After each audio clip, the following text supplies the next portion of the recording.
Tacky wedding organized from start to finish in 2 weeks. This wedding is in a week in Paris. We're all from France originally, but from different parts of France, and all currently living and working abroad. So the location selection was a first odd choice, as Paris is renowned to be really expensive, and defo never a first choice from provincial people like us. But whatever. We then never received official save the dates or invites, but we're just invited into a WhatsApp group to give us the details. Okay. We're told the wedding will be at the town hall on the Saturday morning at 9, and then to meet them for lunch on a boat they've rented at 1 p.m, but to find ourselves what to do with ourselves between the wedding and lunch. Then told that the lunch is actually just snacks and a few drinks, buffet style, and that we're encouraged to bring drinks if we want something other than beers and soft drinks. The boat is then only rented until 8 p.m, and after that, everyone has to go home. This is very unheard of at a French wedding.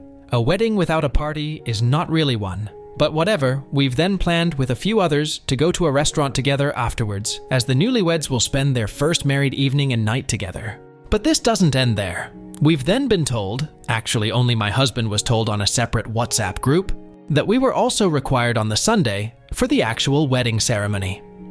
Ah, nice. But for real, the plan is to have 80 people joining them to a local park in Paris with no reservation or booking or anything. Everyone has to bring their own lunch, sandwiches, towels, and drinks for a picnic. Ah, and they also want us to come well-dressed, semi-formal, to take pictures together. Ruining my heels and dress at a picnic? No thank you. That doesn't end here. My husband, who's really good friend with the groom, has then been asked this week, yes, 2 weeks away from the wedding, to be the flower boy. Cringe. We're all in our mid-30s, and to also prep a speech with the other boys, and to come early to the ceremony to help set up. At this stage, I'm just absolutely flabbergasted. If it were a budget issue, I would 100% understand. However, the bride and groom are two of the most well-off people I know. They own multiple houses and never had any financial issues. So to me, this feels so incredibly tacky, to ask people to fly over and spend a whole weekend with them in one of the most expensive cities in Europe, to not feed them or even provide any sort of entertainment. I'm also really considering the gift, as they're going back home right after they've asked only cash gift to not have to bother with physical gifts, and I'm honestly thinking of just giving them the bare minimum like 50 from the both of us, husband and I, as traditionally the gift is supposed to pay for your dinner. But here there's none. My husband and his friends group have tried to talk to him, and he just feels that we don't get their vision and that they just want to do something unique. But at what cost? Regretting having accepted this invite now. But we'll update to let you know how it's actually gone once done and over. Update 1. This wedding was just as expected. Cheap and tacky. Thank God we met there with a few friends we hadn't seen in a long time, so we were still able to spend a nice weekend by all staying together. But if we had been there on our own, we would definitely had not stayed over this long. Now onto the update. See below recap of the 2 days. Before getting into the details of the days, just want to mention that all the different activities were hosted in complete different locations within the city. Paris. For those who don't know Paris, it's a big city and always with a lot of traffic. So going from one side to another can take over an hour. All had to be done in taxi Uber.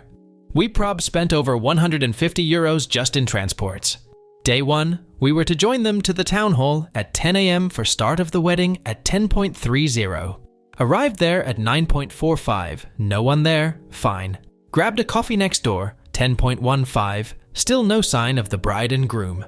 10:30, they arrive, start to mingle, say hi to everyone, but don't seem to be rushed in anyway. We then learn the wedding isn't starting until 11:30, but they wanted to make sure everyone was there on time. 11:25, we're invited to enter the town hall, civil wedding starts. 11:45, we're done and outside. We do a few group pictures in front of the town hall, and then are told we'll be walking a bit further away, 10/15 mins, to go take pictures in a park nearby.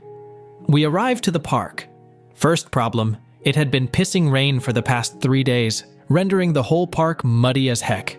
All the ladies in heels and stilettos were struggling to stay upright. They then take pictures with all the groups, friends, and family. This lasts an hour. In the sun with no shade, no drinks, not even water is provided. Everyone's sweating away. 1 p.m., we're told that we can now all go to the official wedding location, to the boat. Originally, we were all told there would be a shuttle organized, but this never happened. All tried to find taxis, Ubers to get there, as no public transport would have been an easy option, i.e., having to take 3x different buses. The taxi takes us 45 mins to get to the boat, 60 quids. Great/S. 1:45 p.m. we arrive to the boat, somehow before the bride and groom. The boat is actually a houseboat on the river, and someone's actual home that they just rent out for the day from time to time. There's no decoration or anything and a bunch of personal items all around, as this is someone's home, whom we'll call the captain for the rest of that story. As the bride and groom are not there yet, some of the bride's family start to blow and attach balloons as well as some garlands. There are also no tables or chairs, just one couch in the living room. The captain is also staying there apparently, so we have that random 50-yo dude hanging around. 2 p.m.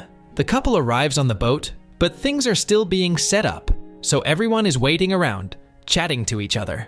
Everyone is super thirsty and cannot wait to get a drink. 2:15 p.m. the groom says, "Everyone come get a drink," and we see that the living room has now a bar set up with 3 bottles of champagne, 5 of Prosecco, 1 bottle of white wine, 1 of red, 16 cans of beers.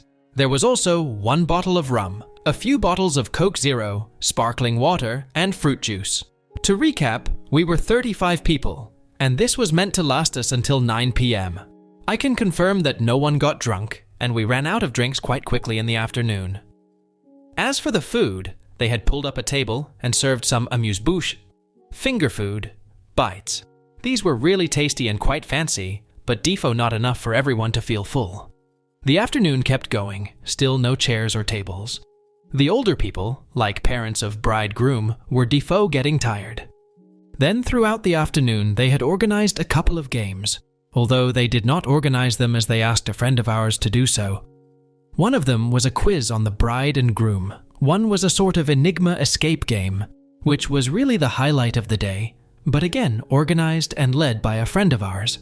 And then they had a friend of them playing guitar, singing for an hour. All the while, the captain was hanging around with everyone.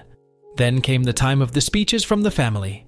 This lasted for an hour, again, all standing up looking at everyone talking. At 6 p.m., they served sheet cakes. Then nothing really happened until 8/8, 30 p.m.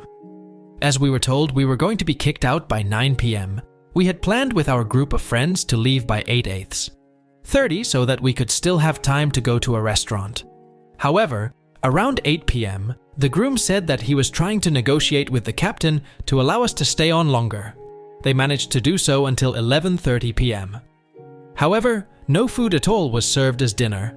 They had said, "We may order pizzas," but never happened. We got home at 12 p.m. and had to Uber Eat as we were starving. Also, as the captain hadn't planned to originally have us until then, some of his own friends showed up at around 10 p.m. and were just hanging around with us. Weird. Also between 9:30, 11:30 p.m., the groom decided to play a mix set of techno. He mixed himself live.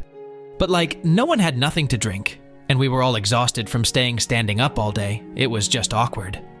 Also, random add-on here, but they had asked people to bring a change of clothes for the day, as in semi-formal for the wedding, and then something fun and daring for the boat party.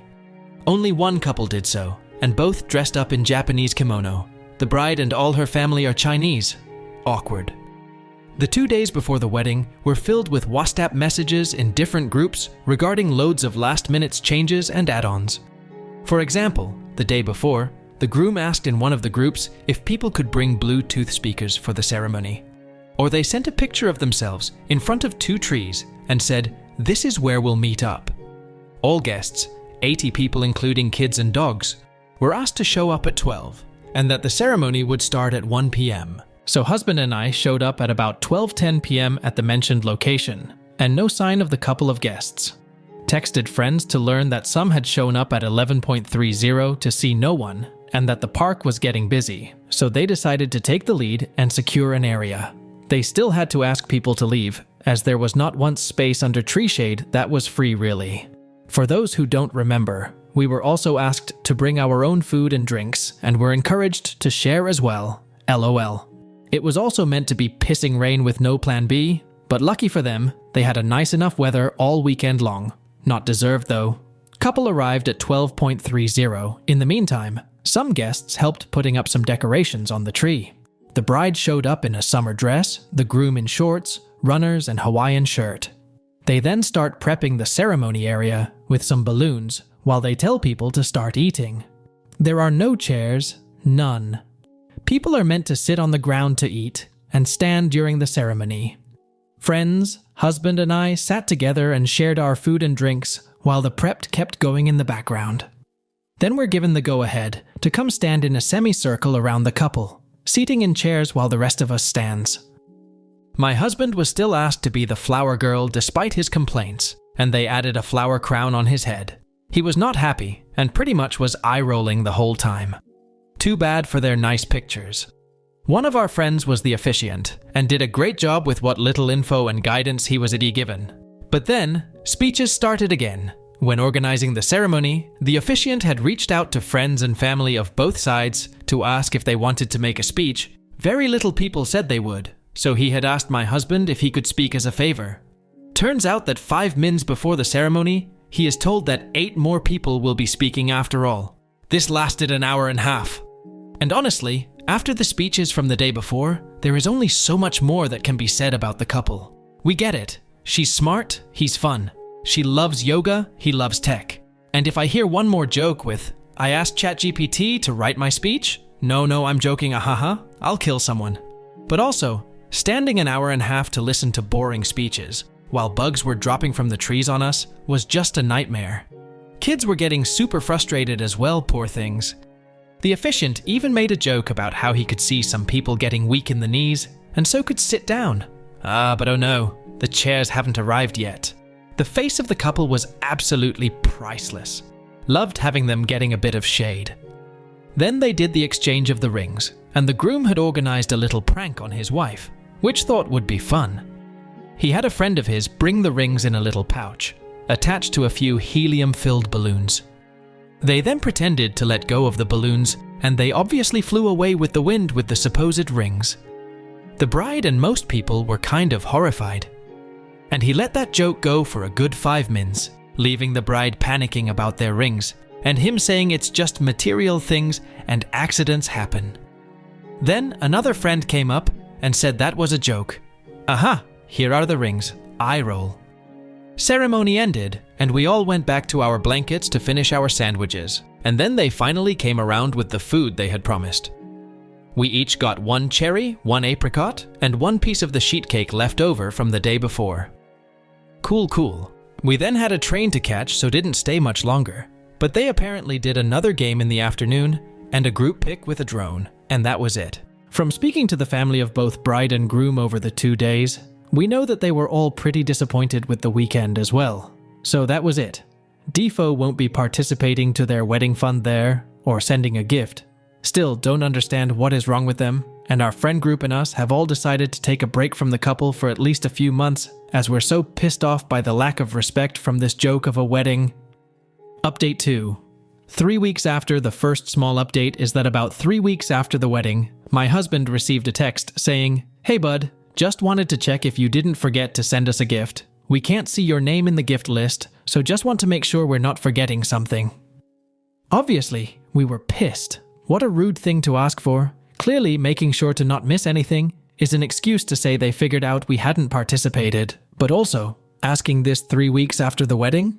The etiquette says that technically you have 6 months to send over the gift. So, anyways, pretty crap.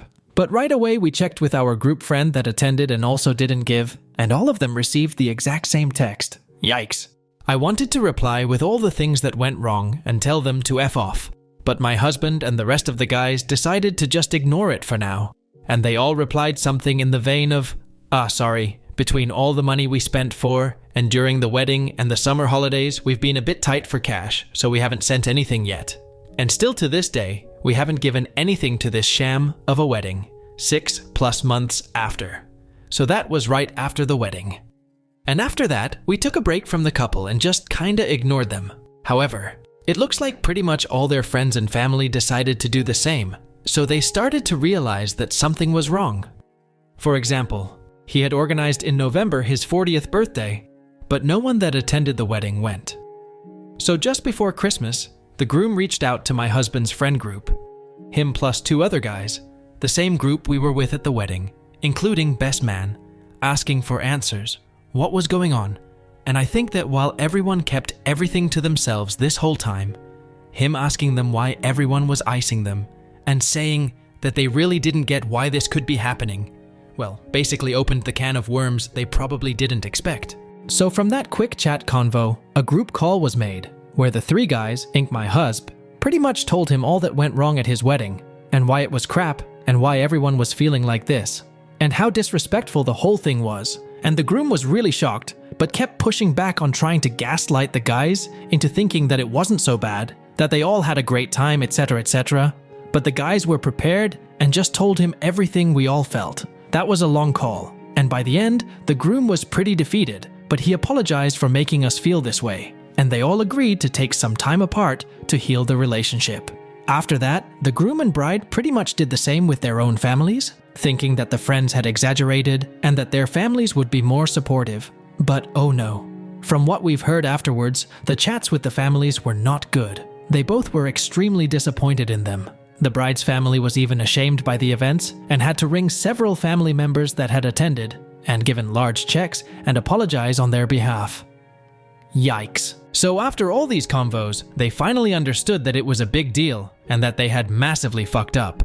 So the groom reached back out to our group of friends, and this time genuinely apologized and thanked them for still attending and participating and trying to have a good time.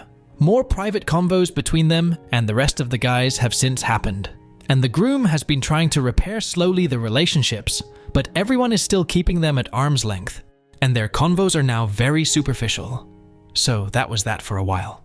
However, during Christmas, the couple revealed to the friends group that they were pregnant, and quite far along. I think she may have been already 2/3 months pregnant at the wedding, but she's very petite and never really drank alcohol, so we didn't notice. Maybe the family only was aware. And so that the baby will arrive sometime by end of Jan. Cool, we congratulated them, asked a few cues, yada yada, and that was it. But then, the first thing that the groom did is send the baby registry list into the group without any context, message, etc.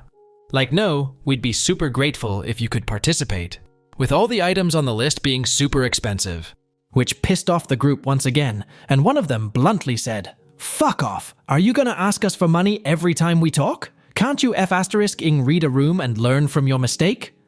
And so once again, people got really annoyed at his behavior, thinking he never learned a thing. So now, we're not planning to participate in the gift registry. However, once the baby is born, we'll send a gift of our own choosing, because that's not the baby's fault. His parents are dickheads.